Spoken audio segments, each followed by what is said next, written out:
The notice had been up for 11 days before anyone bothered to take it down. Marco Voss found it on a Tuesday, tucked behind the recycling station on sublevel 4 of the Cathara diplomatic residence, a building that smelled like burned copper and something faintly floral that he'd never been able to name. The notice was printed on pale blue paper, which meant it had come from the residential administrative office, and it said, in 4 languages including Human Standard, that the position of primary attendant to the royal offspring had been vacated. Again. The word again was not in the notice. Marco added it himself in his head because he knew. He'd seen 6 of them come and go. The first had been a certified Cathara nursery specialist, 17 years of pediatric alien development, a wall full of credentials that the twins had dissolved on day 3 when one of them, nobody was sure which, sent out a psionic pulse that turned laminated paper into smoke. The second was a Vreth diplomat's aide who lasted 9 hours before a resonance wave from the twins' shared bond frequency gave her a nosebleed that wouldn't stop for 2 days. Numbers 3 through 6 had blurred together in Marco's memory. A behavioral therapist, 2 military-trained alien handlers certified for Class 4 psionic exposure, and 1 very unfortunate woman from the Galactic Childcare Consortium who'd arrived with a tablet full of soothing audio frequencies and left on a gurney. Marco had cleaned up after every single one of them. He folded the notice in half and put it in his pocket. He wasn't sure why. He pushed his cleaning cart around the corner towards Sublevel 4's maintenance corridor and got back to work. His name in the residence logs was listed as M. Voss, Sanitation Grade 3. He'd been at the Cathara diplomatic residence for 4 years, which made him the longest tenured human on staff by 2.5 years. Before that, he'd been at the Vreth consulate for 18 months, which had ended when a trade dispute escalated into something that resembled a minor war, and the consulate had been evacuated in 40 minutes. Before that, he'd been in the Terran Auxiliary Service for 8 years, doing what they called forward environmental maintenance, which was the military's way of saying he cleaned up things that shouldn't have been left behind, in places that smelled worse than burned copper, and that faintly floral thing he couldn't name. He was 39 years old, and he was very good at his job. The twins were on Sublevel 2, in a suite that had been redesigned 3 times in the past 4 months to accommodate their needs. The walls were now padded with a Cathara polymer that could absorb low-level psionic bursts without deformation. The floors were heated. There were no sharp edges anywhere. There were also, Marco had noticed during his cleaning rounds, no toys. Whoever kept designing the suite had forgotten to include toys, or maybe they were afraid the toys would become projectiles. That was probably fair. He didn't think about the twins much. He thought about his mop. The mop was a good one, a microfiber rotary head on a telescoping handle, the kind that could pick up both liquid and particulate without spreading either around. He'd requisitioned it 6 months ago, and it had been denied twice before the 3rd request went through. Small victories. He was thinking about the mop, and not about the twins, when Administrator Pale found him at the supply closet on Sublevel 3. Pale was a Cathara in her middle years, which meant her secondary eye stalks were fully developed, and she moved with the careful economy of someone who had learned that sudden motion could offend at least a dozen species she dealt with daily.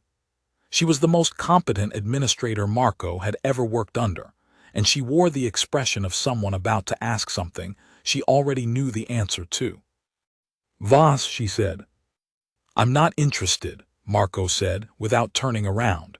He was inventorying cleaning solvent. "I haven't said anything yet. The notice has been up for 11 days, and I'm the only person on this floor who hasn't pretended not to see it." He made a mark on his tablet. "Whatever you're about to say, Administrator, the answer is no." Pale was quiet for a moment. Then she said, "They destroyed another room last night." Marco put down the tablet. "Not the whole room," Pale said, carefully. "One wall, and the ceiling panels on that wall, and the atmospheric regulator behind the ceiling panels, and the emergency water suppression system that activated when the atmospheric regulator shorted out. Anyone hurt? The night cycle monitoring team had already evacuated. Protocol after the third incident. Marco turned around. What set them off? Pale's eye stalks did something complicated that he'd learned in 4 years to read as discomfort. We don't know. They were quiet for 6 hours. Then they weren't. The sensor logs show a synchronized psionic resonance event lasting approximately 90 seconds, after which they went back to sleep. 90 seconds, Marco said. Yes. And they were asleep before and asleep after. Yes. Marco thought about that. They're dreaming, he said, or whatever the Kethara equivalent is. Pale was quiet again. It was a different quality of quiet this time. The Queen's diplomatic mission concludes in 47 days, she said. She will be reunited with her offspring at that time and they will return to the homeworld. We need them to be, she paused, intact, and the residents to also be intact. Call the consortium back. They've declined to send another representative. Formally, in writing. Pale's voice carried the specific flatness of someone who had read that letter several times. We have contacted every certified alien childcare provider within 6 relay stations. None will accept the position. Marco looked at the ceiling. The ceiling in sublevel 3 was unremarkable standard polymer composite, no damage, no scorch marks.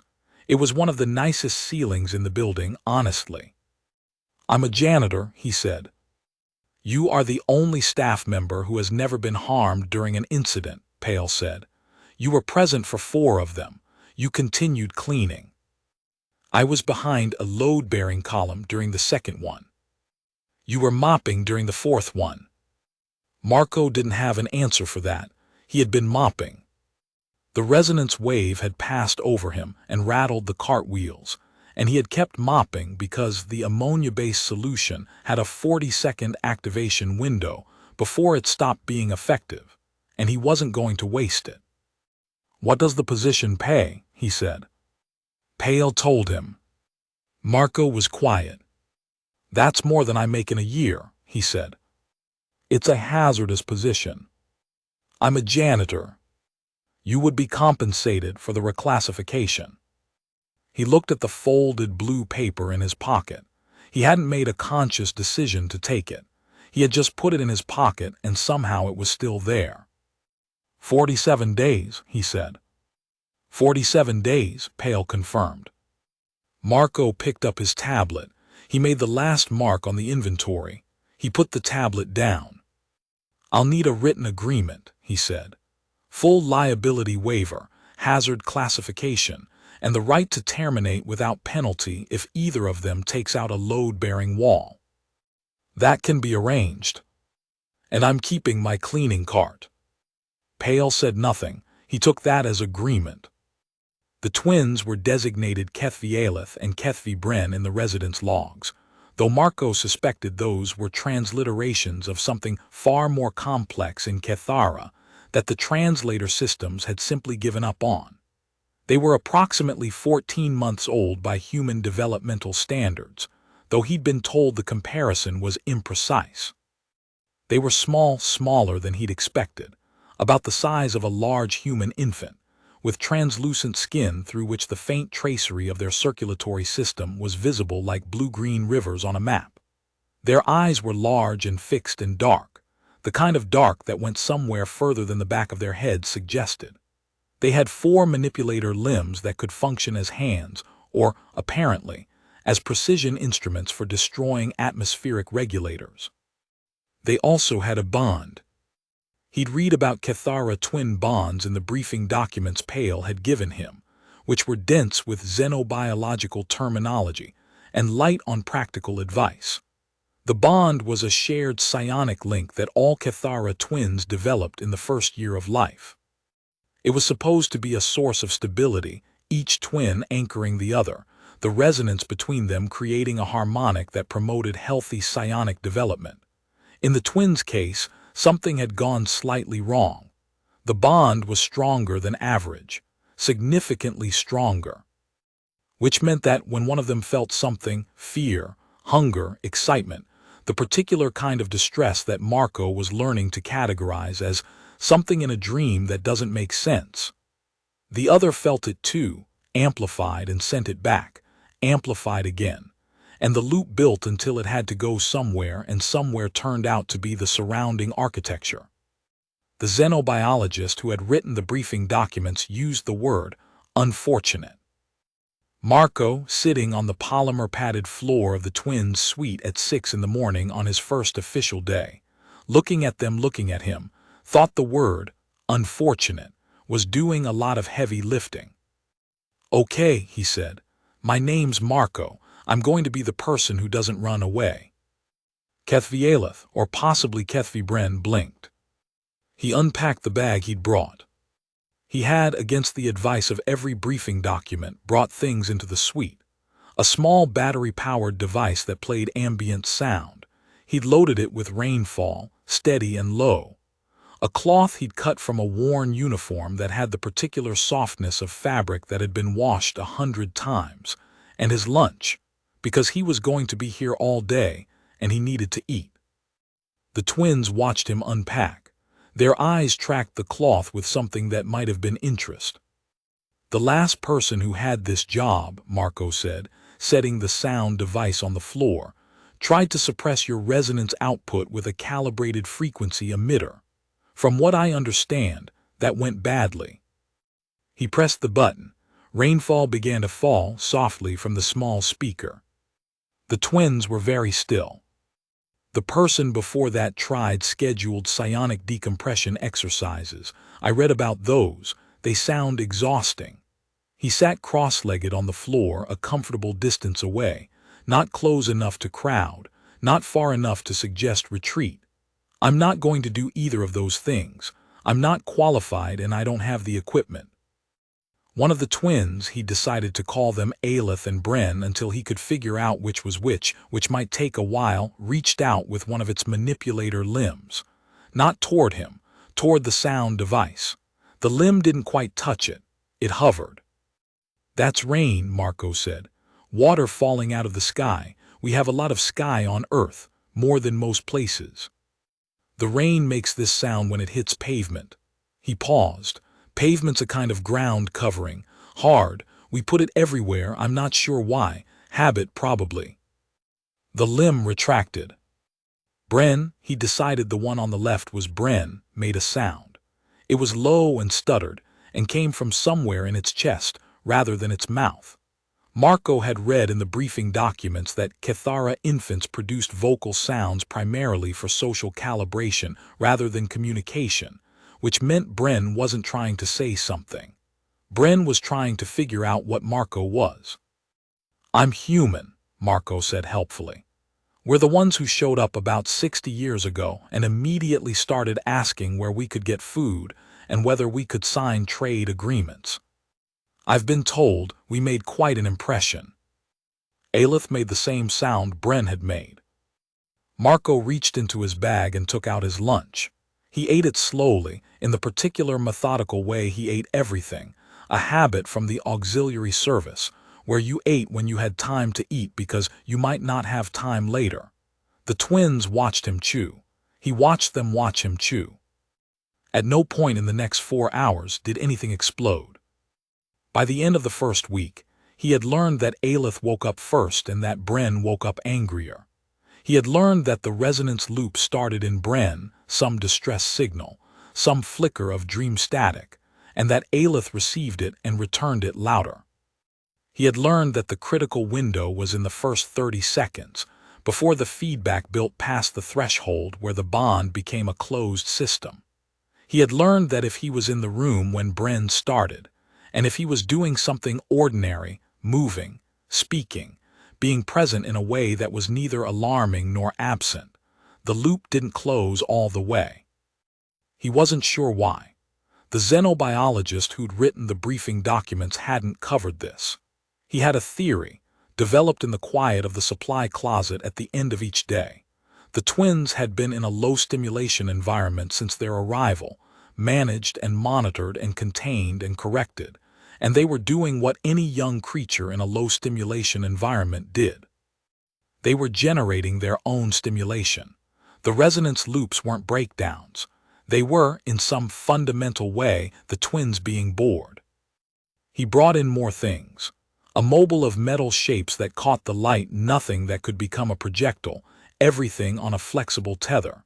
A low-frequency vibration pad, the kind used in human physical therapy, repurposed as something the twins could sit on and feel the hum of. 3 different textures of fabric. The rainfall sound, which had become non-negotiable. On day 4, he'd accidentally left the device in the corridor, and had come back to find the air in the suite vibrating at a frequency that made his back teeth ache. And after that he treated the sound device the way he treated his key card, constant possession, no exceptions.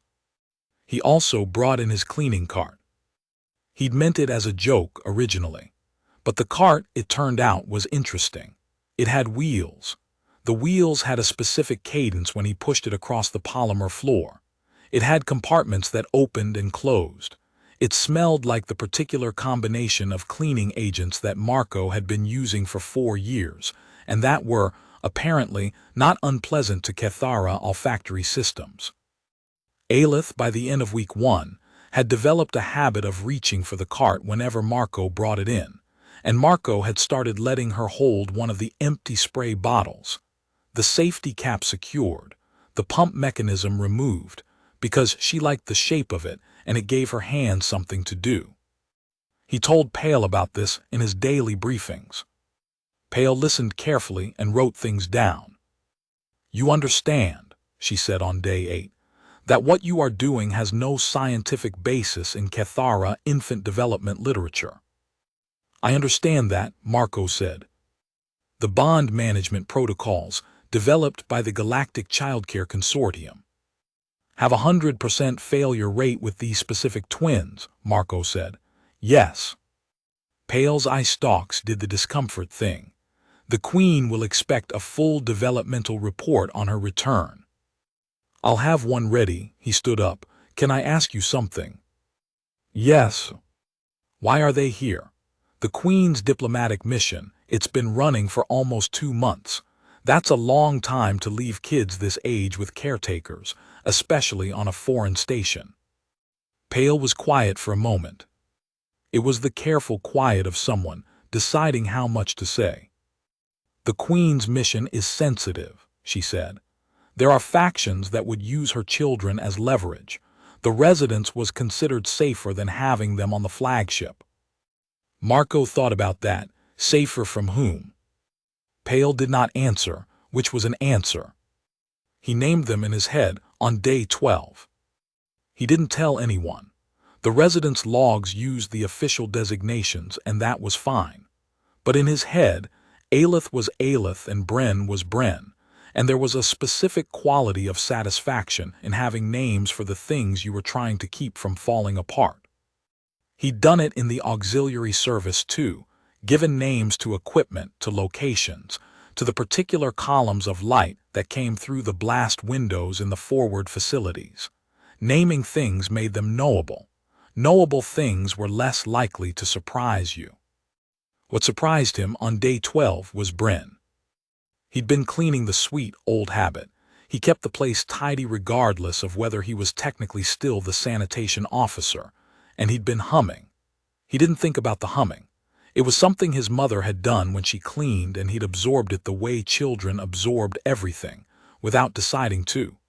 A tune with no name, in a minor key, that resolved every 8 bars in a way that always felt like an unanswered question. Bren had followed him across the floor. Not crawled. The Cathara developmental sequence didn't include crawling in the way humans understood it. The manipulator limbs could function as legs when used in a specific configuration, and at 14 months Bren hadn't entirely figured that out yet, so the movement was lopsided and oddly determined, a sort of rolling controlled fall toward where Marco was crouching with the mop. And then Bren had stopped, approximately half a meter away, and sat, and looked at him, and waited. Marco had kept humming. Bren had made the chest sound. Aelith from across the room had made it too. He finished the verse and looked at them both. They were looking back. The air in the suite was completely still, no vibration, no toothache frequency, nothing. Just two small alien children who had followed a song across a floor. "I don't know the words," Marco said. "I don't think there were ever words." Bren reached out and put one manipulator limb on the mop handle. Marco let go of the handle. Bren held it. The mop was 3 times Bren's height and leaned at a dangerous angle, and Bren held it with the fierce concentration of someone who had just claimed territory. "Yeah," Marco said, "that's yours now." The consortium sent a review team on day 19. There were 3 of them: a xenopediatric assessor, a psionic safety auditor, and someone from the consortium's legal division who said very little and made notes on a tablet throughout. They arrived in the morning and observed for 4 hours, during which Marco did what he always did. Arrived, unpacked, talked, moved around the suite in his ordinary way, let the twins do what they wanted to do within the space, ate his lunch, cleaned things. At the end of the 4 hours, the assessor asked if she could speak with him privately. In the corridor, she said, "Your methods are unorthodox." "Yes," Marco said. "The psionic resonance in that suite has been within safe parameters for," she checked her tablet, 11 consecutive days. 14, Marco said. "Pale's logs might be running a day behind." The assessor looked at him for a moment. Her species, he didn't know it, she hadn't introduced herself by species, which was unusual, had a wide lateral face structure, and the habit of keeping very still when processing information. "You're aware," she said, "that the bond frequency between these twins represents a Class 5 psionic event risk." "I'm aware of what Class 5 means," Marco said. "I've read the briefing documents." "And you're not afraid of them?" He thought about how to answer that. "I was," he said, "the first day, not of them specifically, of getting it wrong, of being the 7th person who couldn't do it." He leaned against the wall. "After the first day, I was too busy to be afraid. They needed things and I figured out what the things were. That's the job." The assessor was quiet. "You understand," she said carefully, "that what you've done, establishing a routine-based stabilization framework through consistent environmental stimulation and behavioral anchoring, is actually a well-supported intervention in Cathara developmental literature. For typical infants, there was no expectation that it would function for twins presenting with hyperamplified bond resonance."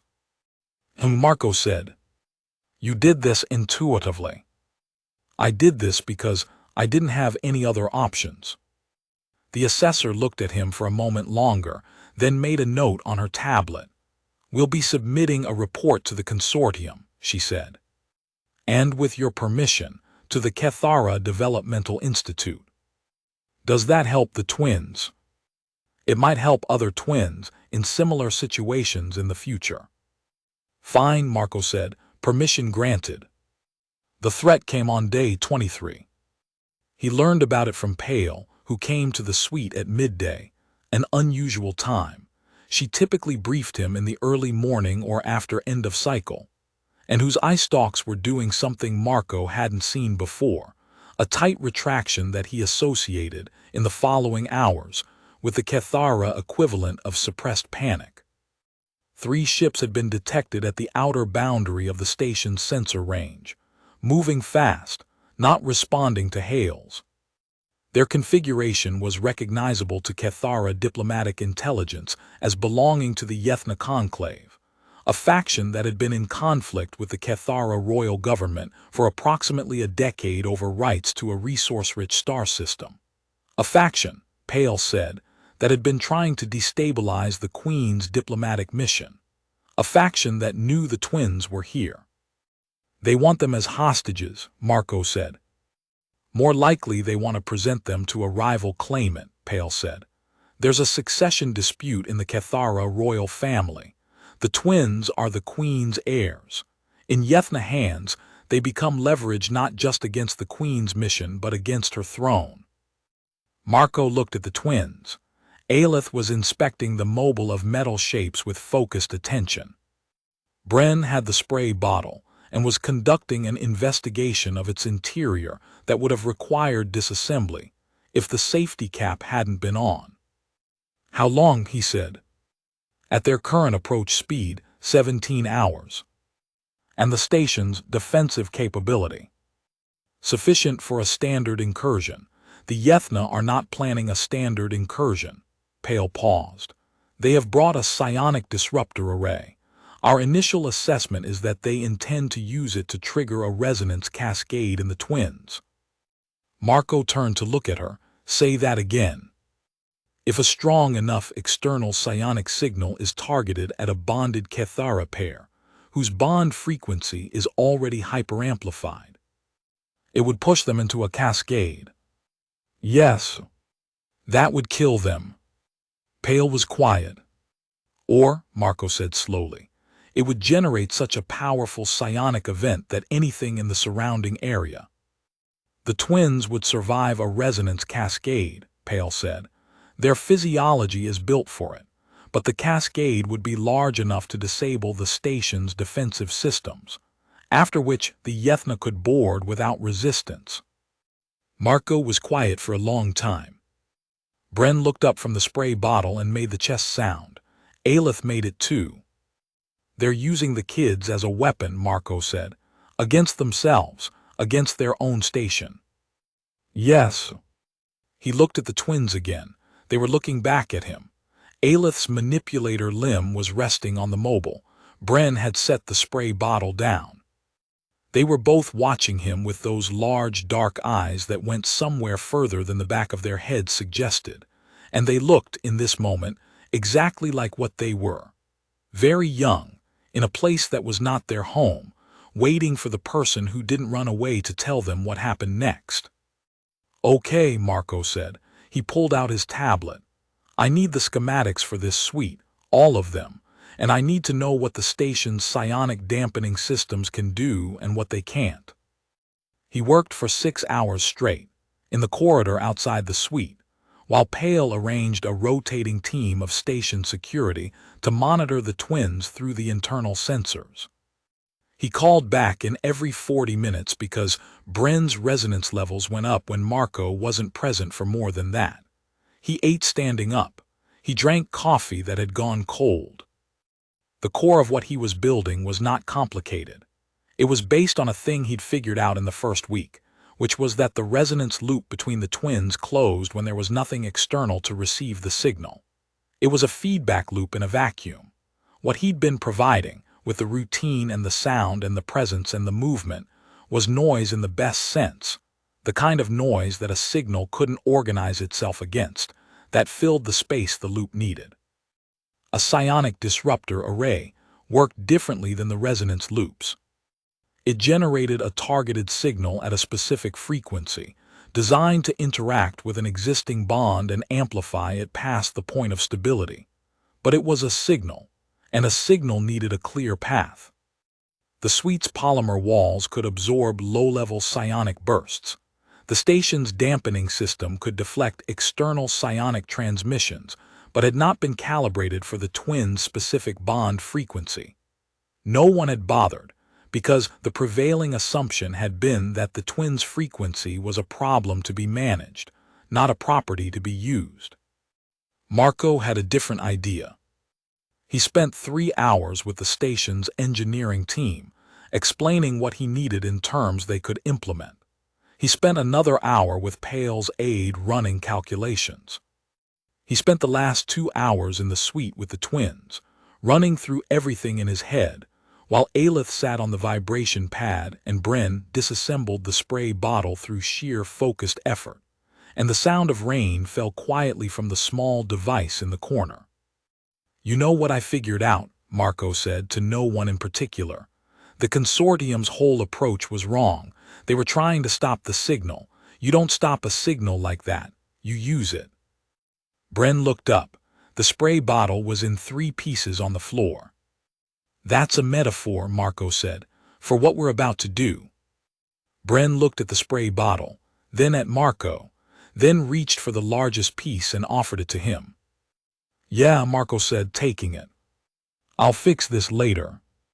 The Yethna arrived ahead of schedule, which was either a tactical decision or they'd pushed their drives harder than projected. Either way, they arrived at hour 14 instead of hour 17, and Marco was in the suite with the twins when the station's alert system sounded. He turned off the alert in the suite. He turned it off because a sudden loud alarm was the exact kind of startling event that could trip the early stages of the resonance loop, and he needed the next hour to go carefully.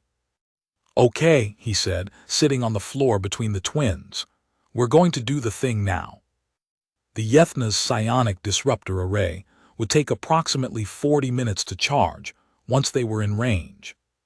The station's engineering team had used the last 6 hours to recalibrate the dampening system to the twins' specific bond frequency, not to block it but to shape it, to create a reflecting surface. What the disruptor array sent in would not find clear air. It would find a frequency already in motion, specifically tuned, and it would bounce. But Marco needed the twins calm for the next 40 minutes. Calm enough that their resonance output stayed stable and predictable. Any spike before the reflecting surface was fully calibrated would degrade the shaping, and a disrupted shape meant the reflected signal went somewhere random, which meant possibly back at the twins, which meant the cascade anyway. 40 minutes. He needed 40 minutes of calm. He started talking. He talked about everything. About the auxiliary service and the things he'd cleaned up in places he wasn't supposed to be in. About his mother and the song with no name that resolved every 8 bars like an unanswered question. About the first time he'd ever seen a Cathara, not a diplomat or a representative but a worker, someone like him, doing maintenance on a relay station's outer hull in a hard suit. And how he'd thought for a moment that humanity was so small and the universe was so large, and that was the most purely true thought he'd ever had, and he'd made his peace with it somewhere between the ages of 22 and 39, and it had turned out to be fine. He talked about the cleaning cart and why he'd really brought it in not as a joke, despite what he'd told himself, but because it was familiar and familiar was safe and safe, was the thing he was trying to build, one day at a time, in this polymer-padded room with its heated floor and its absent toys, and its 2 small alien children who had never asked to be anyone's leverage. Aelith had moved into his lap by minute 10. Bren had moved into his lap by minute 22. He sat on the floor of sublevel 2 of the Cathara diplomatic residence with an alien air on each knee, talking about rain and pavement and his mother's song. And he watched the resonance readings on the tablet Pale had left propped against the wall, and the readings were steady, and the calibration clock ran down, and at minute 38 the station's engineering lead sent him a 3-word message. "Ready. Your call." Marco thought about that for a moment. "You two hold on," he said. He sent back, "Do it." What happened next he only understood partially, and only in retrospect, from the reports he read over the following days.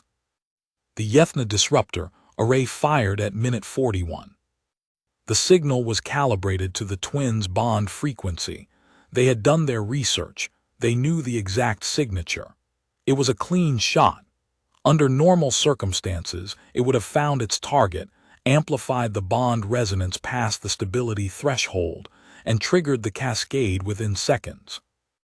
Instead, it found a shaped reflective surface built around the exact frequency it was looking for, and it went back the way it came, at twice the amplitude, and hit the disruptor array's own emission field, which did something that nobody had predicted, including Marco, including the engineering team. The array's emission field and the reflected signal created a secondary resonance loop, which the array was not built to handle, which cascaded through the array's power systems in approximately 4 seconds, and took out every psionic-sensitive instrument on the 3 Yethna ships simultaneously. The ships were not destroyed. They coasted. Their crews were alive and unharmed. The cascade was psionic, not kinetic, and the Yethna were not themselves a psionic species. They were simply without instruments, without the disruptor, and without any means of navigation more precise than visual reference, which in deep space was not particularly useful. Station security had them in custody within the hour. Marco learned all of this after the fact. During the 40 minutes of his part, which was to sit on the floor and talk, he had not known if any of it was working. He had only known that the readings on the tablet were steady, and that Aelith's weight on his left knee was the specific comfortable weight of a small creature that had decided you were safe, and that Bren had gone to sleep sometime around minute 30 with both manipulator limbs curled around the spray bottle handle which Marco had fixed back together during hour 13, and that the sound of rain was falling from the small device in the corner, steady and low and uninterrupted, and that was everything. Pale came to him afterward with the formal language of gratitude that Kethara administrative protocol required, and he accepted it in the formal language of modesty that human social protocol required. And then they both set the formality aside because they'd known each other for 4 years. "You should know," Pale said, "that the Queen's diplomatic team received a full briefing within the hour. The Queen's response," Pale paused, "was not entirely within the range of diplomatic responses I have seen." "What did she do?" "She terminated the diplomatic session, reclassified the mission as concluded, and filed emergency transit papers to be here within 9 days. Pale's eye stalks moved. "She also sent a personal message. For you." Marco took the message chip. It was Kethara format, encoded, but there was a translator app on his tablet. He read it in the corridor while Pale waited. It was short. In translation it said, "I was told there was no one suitable for this position. I was wrong. You have my gratitude for what cannot be repaid. Tell me what you want." Marco thought about that for a while. He thought about it in the supply closet, doing inventory with one hand and holding the message chip in the other. He thought about the cleaning cart and the mop and the rainfall sound and the song with no name. He thought about Bren asleep with the spray bottle and Aelith tracking the mobile of metal shapes and the way they both made the chest sound when something was neither alarming nor absent but just present, just there. He thought about 47 days becoming 9 days, and 9 days becoming the moment he'd have to explain to 2 14-month-old Kethara children, who did not speak his language and whose species he'd only heard of 30 years ago, and who had come within 41 minutes of being used as weapons against the people who were supposed to protect them. That sometimes the person who doesn't run away still has to leave eventually. He typed a reply. The reply said, "I want them to have a safe environment with toys, a calibrated routine, and someone qualified who I can train before I go. And I want to keep the cleaning cart." He had 8 days with them after that. He spent 5 of them training Cyril, a Kethara developmental specialist who had volunteered after the consortium's report became public record. Cyril was young and somewhat terrified and very earnest, and she absorbed everything Marco told her with the focused attention of someone who understood what the stakes were. He showed her the routine. He showed her the sound device and what happened when it wasn't there. He showed her that Bren was the one who woke up angrier and that the critical window was 30 seconds, and that in the critical window you needed to be visible and ordinary. Not calming, ordinary, which was different, which was the difference between a presence that said everything is being managed and a presence that said everything is already fine. He showed her the chest sound and what it meant, and that it was not distress, it was calibration. He showed her how Aelith liked the mobile in the morning and the vibration pad in the afternoon, and that this order mattered. He showed her how Bren was still trying to figure out the spray bottle, and that this should not be prevented because the investigation was the point. On the 6th day the Queen's flagship arrived, and there was a formal reunion that Marco observed from the corridor, because he was not invited into the formal reunion, which was appropriate. He watched through the suite's external sensor feed on his tablet. He watched the Queen, tall, formal, her eye stalks in a configuration he'd never seen before, but that he categorized without thinking as relief in capital letters, cross the floor to her children. He watched Aelith reach for her immediately and Bren hold back for 3 seconds, which was Bren's way, and then go to her too. He turned off the feed. He had inventory to do. On the 8th day, Cyril found him in the supply closet. "They're asking for you," she said. "They don't know my name," Marco said, which was true.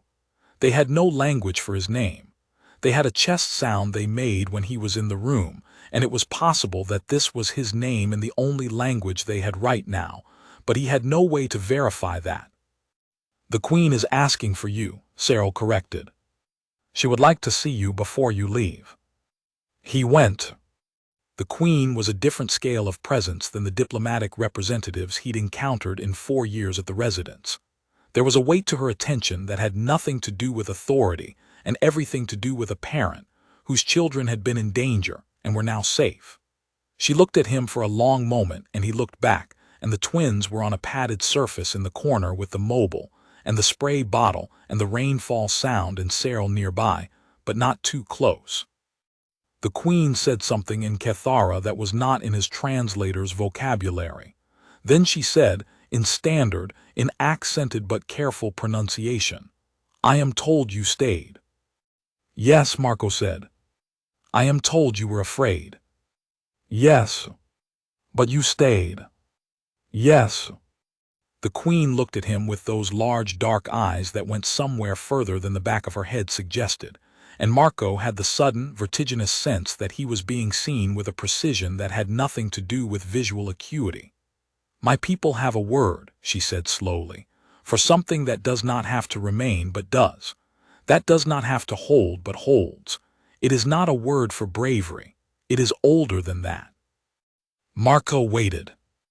"I do not know how to translate it," she said, "but I think you understand what it means." He thought about the auxiliary service and the things he'd cleaned up in places he wasn't supposed to be. He thought about his mother's song. He thought about the 30 seconds that were the only window that mattered, and the particular quality of ordinary that was different from calm. "I think I do," he said. Behind him, Bren made the chest sound. Aelith made it too. The Queen looked at her children, and then back at Marco, and something in her expression settled into a place that he recognized. The specific piece of someone who has been carrying a weight and has set it down, not because the world is safe, but because the right person is at their back. He picked up his cleaning cart from the corridor where he'd left it.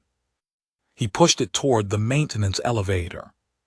He had a ceiling panel to replace on sublevel 4, which had been on the work order for 2 weeks and which he'd been neglecting, and that seemed like the right place to be.